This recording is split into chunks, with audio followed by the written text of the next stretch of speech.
A paz de Cristo, queridos irmãos e irmãs, continuando a nossa meditação sobre dignidades e deveres do sacerdote, página 66.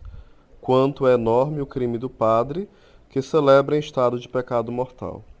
Que faz então um padre que celebra em pecado mortal? Acaso honra ele a Deus? Há e muito ao contrário. Comete contra ele o maior ultraje do que é capaz. Despreza-o na sua própria pessoa, porque pelo sacrilégio parece fazer quanto de si depende para manchar o Cordeiro Imaculado, que oferece sob as espécies sacramentais. Eis o que diz o Senhor: escutai, ó sacerdotes, que desprezais o meu nome. Ofereceis sobre o meu altar um pão manchado e dizeis: em quem é que te desonramos? São Jerônimo comenta assim esta passagem: manchamos o pão, isto é o corpo de Cristo, quando nos aproximamos indignamente do altar. Não podia Deus elevar um homem a uma dignidade mais sublime que a dignidade sacerdotal. Que escolha teve de fazer o Senhor para formar um padre? Primeiro, teve de escolhê-lo na multidão inumerável das criaturas possíveis. Depois teve de separá-lo de tantos milhões de pagãos e hereges. E por último teve de tirá-lo do meio de tantos simples fiéis. Depois disto, que poder lhe não foi dado? Se Deus tivesse concedido a um só homem o poder de fazer descer à terra, por suas palavras, o próprio Cristo, quanto não estaria obrigado para com o Senhor este homem tão privilegiado? E quantas ações de graças não teriam-lhe de render? Pois bem, esse poder concede o Deus a cada um dos padres. Nada importa que o mesmo poder tenha sido confiado a muitos. O número dos padres nem apouca a sua dignidade, nem diminui as suas obrigações. Mas, grande Deus, que faz um padre que ousa celebrar com o pecado na sua alma. Desonra-nos, despreza-vos, declarando por isso mesmo que este sacrifício não é tão digno dos nossos respeitos, que devamos temer profaná-lo por um sacrilégio, aproximar-se alguém do altar sem o respeito que lhe é devido. Diz São Cirílio de Alexandria, é mostrar que o julgam digno de desprezo quando se aproxima em pecado mortal do augusto sacramento do altar. A mão que toca a carne sagrada de Jesus Cristo, a língua que se tinge do sangue divino, diz São João Crisóstomo, deveria ser mais pura que os raios do sol. Noutro lugar, afirma que um padre que sobe ao altar deveria ser bastante puro e santo para merecer um lugar entre os anjos. Que horror, pois para os anjos verem um padre inimigo de Deus levar uma mão sacrílega para o cordeiro sem mancha e fazê-lo seu alimento. Onde se encontraria um homem tão ímpio, exclama Santo Agostinho, que ousasse tocar o Santíssimo com as mãos lameadas? Muito pior traz o padre que celebra missa com a consciência manchada. Deus então desvia os olhos para não ver um atentado tão horrível. Quando estenderdes as vossas mãos, afastareis de vós os meus olhos. E para exprimir o desgosto que lhe causam esses padres sacrílegos, declara que lhes dá de tirar a cara a imundícia dos seus sacrifícios. Como ensina o Concílio de Trento, é verdade que o santo sacrifício não pode ser manchado pela malícia do padre. No entanto, os sacerdotes que celebram em estado de pecado mortal não deixam de profanar quanto podem este adorável mistério. Por isso declara Deus que as manchas deles o atingem de algum modo. Ai, Senhor, exclama São Bernardo, como é possível que os chefes da vossa igreja sejam os primeiros a perseguir-vos? É bem verdade, segundo São Cipriano, que o padre que celebra em estado de pecado mortal ultraja com sua boca e com suas mãos o próprio corpo de Jesus Cristo. Pedro começou ajunta e afirma que um padre, fora da graça de Deus, pronuncia as palavras da consagração e escarra, por assim dizer, no rosto de Jesus Cristo, e quando recebe na sua boca, indigna o corpo adorável do Salvador. É como se o lançasse na lama. Mas que digo, na lama? O padre no estado do pecado é pior que a lama. A lama, diz Teofilato, é muito menos indigna de receber essa carne divina do que um padre sacrílego. Segundo São Vicente Ferrer, esse miserável comete então muito maior crime do que se atirasse a Santíssima Eucaristia dentro de uma cisterna. E tal é também o sentido de São Tomás de Villanova, que abominação, exclamava ele, derramar o sangue de Cristo na sentinela infecta do seu coração. O pecado do padre é sempre gravíssimo, em razão da injúria que ele faz a Deus, que se dignou a escolher para ser seu ministro e cumulá-lo de tantas graças. Observa São Pedro Damião que uma coisa é transgredir as leis do príncipe e outra feri-lo com as suas próprias mãos, como faz o padre quando celebra em estado de pecado mortal. Tal foi o crime dos judeus, que ousaram levantar as mãos contra a pessoa de Jesus Cristo. Mas, segundo Santo Agostinho, o pecado dos sacerdotes que celebram indignamente é muito mais grave ainda. Os judeus não conheciam o Redentor como o conhecem os padres. E diz mais Tertuliano, os judeus só uma vez levantaram as mãos contra Jesus Cristo, ao passo que os padres sacrílegos têm audácia de renovar com frequência esta injúria. Notai além disto como ensinam os doutores, que o sacerdote sacrílego, ao celebrar, comete 4 pecados mortais. Primeiro, consagra em estado de pecado. Segundo, comunga em estado de pecado. Terceiro, administra o sacramento em estado de pecado. Quarto, ministrando a si próprio, administra-o a um indigno, isto é, que se encontra em estado de pecado.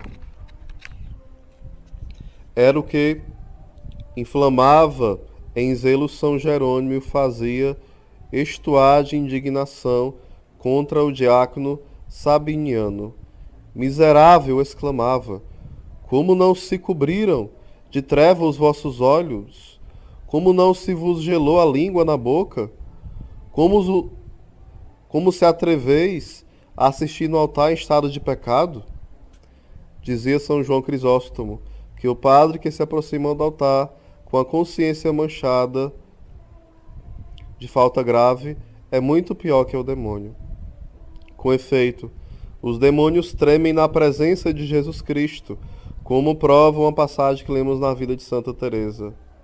Indo ela um dia comungar, percebeu aos 2 lados do padre que celebrava em pecado 2 demônios, que tremiam à vista do Santíssimo e pareciam querer fugir. Então, do meio da hóstia consagrada, Jesus dirigiu a querida santa estas palavras: vê que força tem as palavras da consagração, e vê também, ó Teresa, até onde vai a minha bondade, que para teu bem de todos, consinta em me pôr nas mãos do meu inimigo. Assim os demônios tremem à vista de Jesus Cristo no Santíssimo Sacramento, ao passo que o padre sacrílego não só não treme, mas tem a audácia de calcar aos pés, segundo a expressão de São João Crisóstomo, a própria pessoa do Filho de Deus. Verificam-se então as palavras do apóstolo: quanto mais digno de castigo deveis crer aquele que calca aos pés o Filho de Deus, e trata com a coisa impura o sangue da aliança pela qual foi santificado. Em presença, pois, deste Deus, a cuja vista de Jó treme as colunas do céu, um verme da terra ousa calcar aos pés o sangue do Filho de Deus. Mas ai, que maior desgraça pode acontecer a um padre do que mudar sua salvação em condenação? o sacrifício em sacrilégio e a sua vida em morte? Sem dúvida, foram muitos ímpios os judeus que atravessaram o lado de Jesus Cristo para dele fazer sair o seu precioso sangue. Mais ainda, ímpio é o padre que tira do cálice este mesmo sangue para o tratar de um modo tão indigno. Tal é o pensamento de São Pedro de Blois. O próprio Senhor dizia um dia a Santa Brígida, lamentando-se desses padres sacrílegos: eles me crucificam mais cruelmente do que o fizeram os judeus. O padre que celebra em estado de pecado, diz um autor, chega, por assim dizer, a matar o próprio Filho de Deus sobre os olhos de seu Pai. Oh, que horrível traição! Eis como Jesus Cristo se lamenta do padre sacrílego, pela boca de Davi, que diz o seguinte: se o meu inimigo me tivesse execrado, tê-lo-ia sofrido, mas tu, meu amigo íntimo, é um dos chefes do meu povo, tu que partilhavas das delícias da minha mesa. Tal é a afeição que o padre diz à missa em pecado mortal. Se o meu inimigo me tivesse ultrajado, diz o Senhor, eu teria sofrido com menor pena. Mas tu, a quem escolhi para meu ministro, para seres o príncipe do meu povo, tu vendere-me ao demônio por um capricho, por um prazer brutal, por um pouco de lodo. Foi o que o Divino Mestre declarou mais particularmente a Santa Brígida. Padres tais são sacerdotes meus, são antes traidores, porque me vendem como Judas. Aos olhos de São Bernardino de Sena, são estes sacerdotes ainda piores que Judas. Com efeito, Judas entregou o Salvador aos judeus, mas eles entregaram-no aos demônios, lançando no lugar submetido ao seu poder, no seio de um padre sacrílego. Pedro Comestor faz esta reflexão. Quando um padre em sacrilégio sobe ao altar, recita a oração e beija o altar. Parece que Jesus Cristo lhe censura o seu crime e lhe diz: ó Judas, é com ósculo que me entregas? E quando depois esse padre estende a mão para comungar, observa São Gregório. Parece-me ouvir o Redentor dizer, como a outro a respeito de Judas: eis comigo sobre o altar a mão que me entrega. Foi o que fez dizer a Santo Isidoro de Pelusa, que o padre em sacrilégio se encontra como Judas possuído pelo demônio.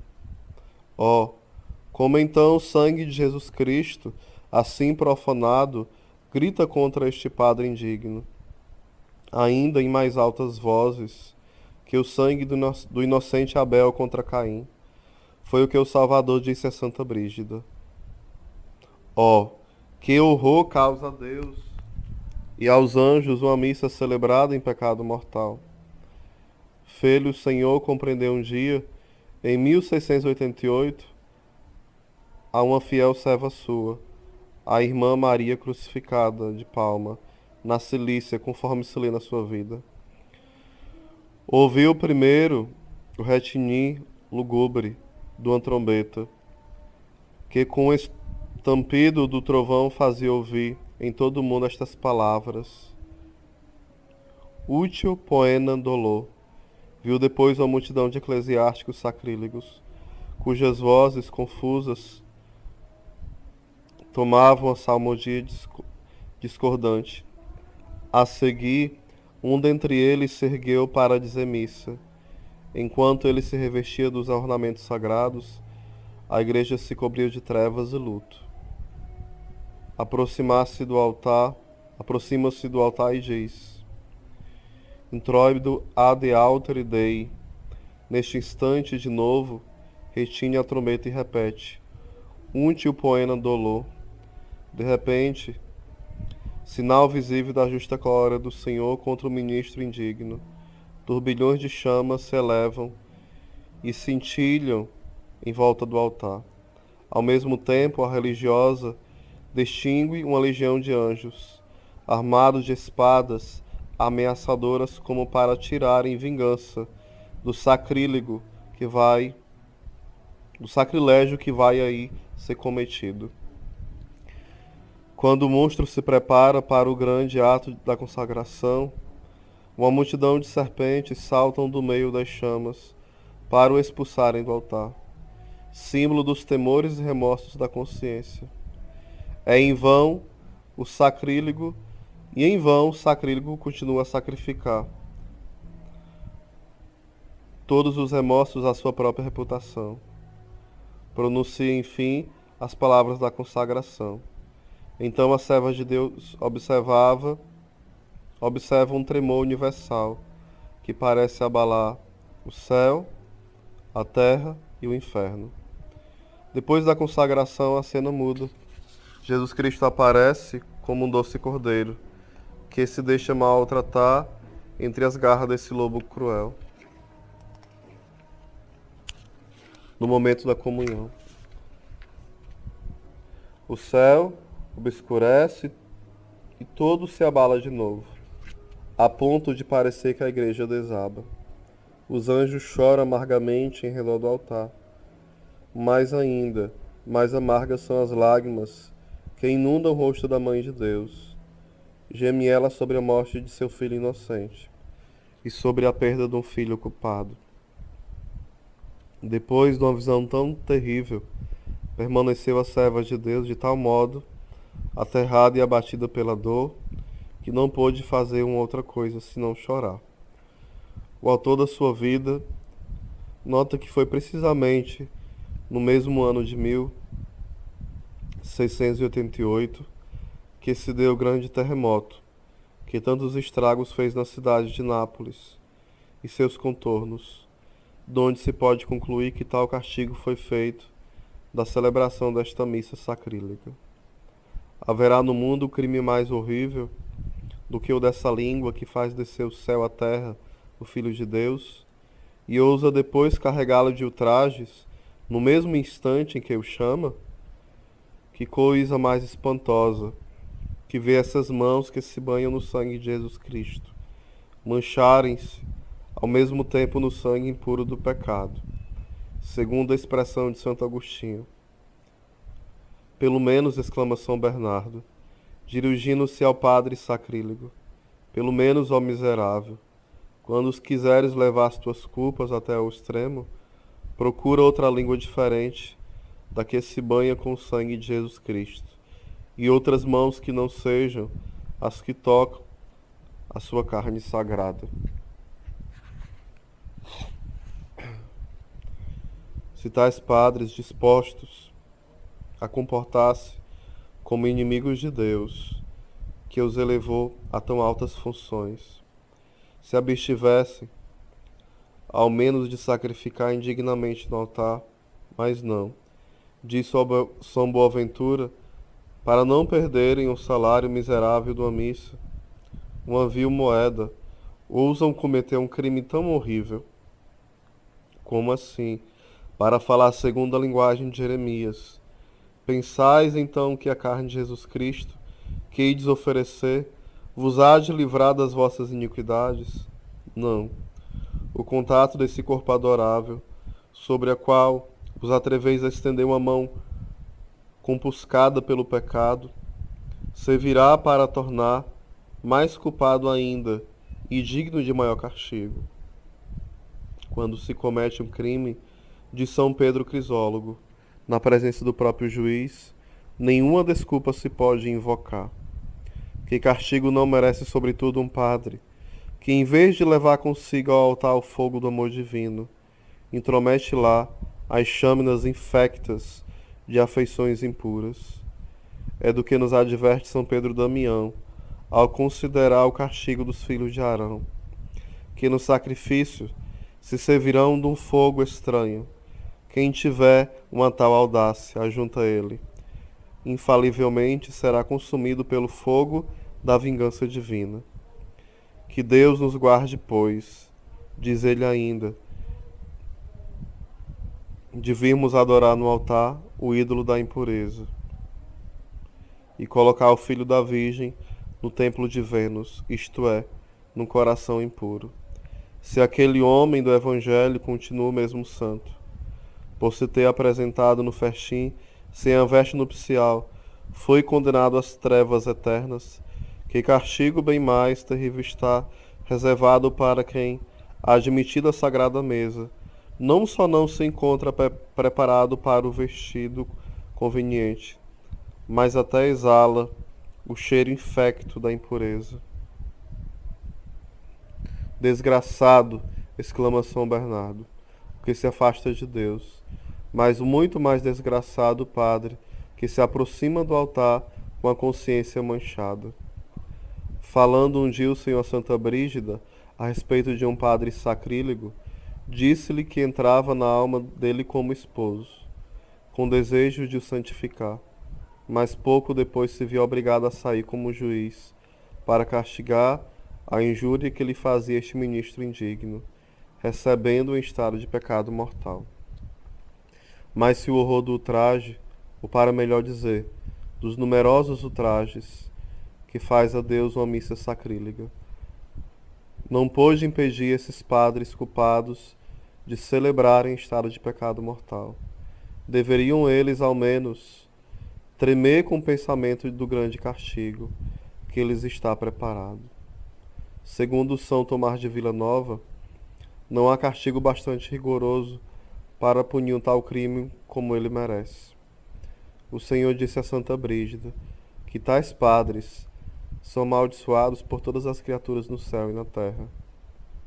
Como noutra parte dissemos, o padre é um vaso consagrado a Deus. Portanto, assim como Baltazar foi punido por ter profanado os vasos do templo, do mesmo modo de São Pedro de Blois, será punido o sacerdote que celebra indignamente. Já uma mão misteriosa se prepara para traçar estas palavras terríveis. Manem tekel fares, numeratum appensum divisum. Numeratum, quer dizer, um só sacrilégio basta para suspender a torrente das graças divinas. É bastante para fazer pender a balança da justiça divina e decidir a ruína eterna do padre culpado. Deus, irritado por um crime tão atroz, o repelirá e afastará para sempre. É assim que se há de cumprir a palavra de Davi. Torne-se em ruína sua mesa posta diante deles. Sim, o altar há de tornar-se para este desgraçado o lugar do seu suplício. Ali será carregado com as cadeias que hão de retê-lo, para sempre escravo do demônio, fazendo perseverar no mal, porque, segundo São Lourenço Justiniano, todos os que comungavam em pecado mortal permanecem mais obstinados na sua malícia. Isto está de acordo com o que o apóstolo declarou. O que come e bebe indignamente, come e bebe a sua própria condenação. Ó Padre do Senhor, exclama sobre este ponto São Pedro e Damião, vós que deveis oferecer em sacrifício ao Padre, ao Pai Eterno, o seu próprio Filho, não vades primeiro dar-vos como vítima ao demônio.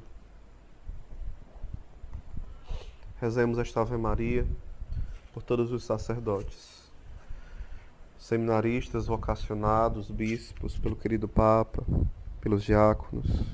Ave Maria, cheia de graça, o Senhor é convosco. Bendita sois vós entre as mulheres, e bendito é o fruto do vosso ventre, Jesus. Santa Maria, Mãe de Deus, rogai por nós, pecadores, agora e na hora de nossa morte.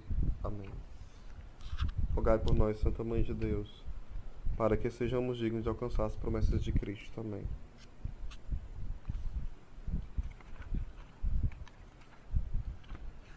Vamos ler agora, irmãos, ainda meditando sobre os padres, mas agora eu vou meditar um pouquinho sobre o Cristo sacerdote, o eterno sacerdote que se dá na Eucaristia por nós. E meditando isso, intercedendo ainda pelos padres, pedindo que eles sejam fortalecidos, alcançados, que aqueles que não tiveram um encontro pessoal com Jesus forte ainda, que possam ter, possam perseverar na fé e nos ajudar no caminho do céu. Essa leitura é tirada agora que eu vou ler do livro Visitas ao Santíssimo Sacramento. Visitas a Jesus Sacramentado e a Nossa Senhora. É de Santo Afonso de Ligório, editora Santuário. Página 131, é o último dia da meditação. Como era belo contemplar o nosso amável Redentor, no dia em que, fadigado da viagem, o rosto radiante de graça e de ternura, se assentara à borda de um poço. João, capítulo 4, versículo 6. Esperando a samaritana para converter e salvar. Pois com essa mesma doçura continuará dia por dia o mesmo Jesus se conserva no meio de nós, descido do céu aos nossos altares, como a outras tantas fontes de graças. Ele espera as almas e as convida a lhe fazerem companhia, ao menos por algum tempo, e isto a fim de atraí-las ao seu perfeito amor. De todos os altares onde está sacramentado, Jesus parece dizer-nos: homens, por que fugis da minha presença? Por que não vindes a mim? Não vos aproximar de mim, que tanto vos amo, e para vosso bem me conservo neste estado de abatimento. Que temeis? Não é ainda como juiz que eu vim ao mundo. Neste sacramento de amor, me ocultei unicamente para fazer bem e para salvar a quem quer que a mim recorra. Não vim para julgar o mundo, mas para salvá-lo. João 12, 47. Compreendamos bem que, como Jesus Cristo no céu está sempre vivo para interceder em nosso favor, Hebreus 7, 25, assim no sacramento do altar se ocupa sem cessar de noite em exercer em nosso favor o caridoso ofício de advogado, oferecendo-se como vítima do seu eterno Pai, para nos obter dele misericórdias e graças sem número. Esta é a razão porque o piedoso Tomás de Kempis dizia que devemos aproximar-nos de Jesus no Santíssimo Sacramento e falar-lhe, sem apreensão nem constrangimento, como amigo fala com seu amigo. Visto que assim é, meu Rei e Senhor, aqui oculto, permiti que vos abra o meu coração cheio de confiança e vos diga: meu Jesus, terno amigo de nossas almas, eu conheço a ingratidão dos homens para convosco. Vós os amais, e eles não vos amam. Vós lhe fazeis bem, e eles vos desprezam. Quereis que ouçam a vossa voz, e eles não vos escutam. Vós lhes ofereceis graças, e eles as rejeitam.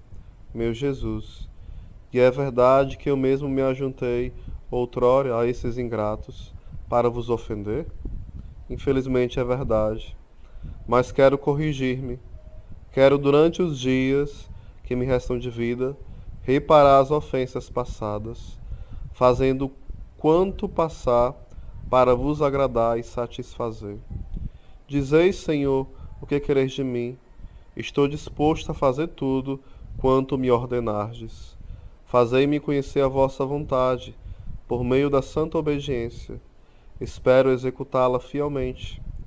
Meu Deus, estou decidido a fazer de agora para frente tudo o que souber que vos agrada, ainda que seja necessário perder tudo: parentes, amigos, honra, saúde e a própria vida. Perca-se tudo, contanto que fiquei satisfeito. Feliz é a perda, quando tudo se perde e tudo se sacrifica para contentar o vosso coração. Deus de minha alma, amo-vos bem, meu bem supremo, infinitamente mais amável do que todos os outros bens, e amando-vos, uno o meu pobre coração aos abrasados corações dos serafins, ao coração de Maria, ao coração de Jesus. Amo-vos com toda a minha alma, e só a vós quero amar para sempre. Meu Deus, eu sou vosso e vós sois meus. Consagremos também a Maria toda a nossa vida, com tema ainda na última visita a Nossa Senhora Ternura de Mãe. Diz o bem-aventurado Amadeu que Maria, nossa Rainha Santíssima, está continuamente diante de Deus, exercendo o ofício de advogada nossa, interpondo em nosso favor o poderoso crédito de suas orações, porque ajunta Ele. Vendo as nossas misérias e perigos, esta Senhora cheia de clemência não pode deixar de compadecer-se de nossos males e nos socorrer com a ternura verdadeiramente maternal. Portanto, minha carinhosa mãe, nesta hora mesma, vedes as misérias da minha alma e os perigos que me cercam e rogais por mim. Rogai sim, rogai e não cessais de o fazer, até que me vejais no céu, para vos render graças para sempre. Doce Virgem Maria, o piedoso Luís Blósio diz que depois de Jesus, sois a salvação segura daqueles que vos servem fielmente. Pois bem, a graça que hoje vos peço é a felicidade, se até a morte, vosso servo fiel, a fim de que, ao sair deste mundo, vá bendizer-vos no céu, seguro de nunca ser privado da vossa presença, enquanto Deus for Deus. Maria, minha mãe, fazei que eu vos pertença sempre. Nossa Senhora, Rainha da Paz, dai-nos a paz. Porta do céu, rogai por nós.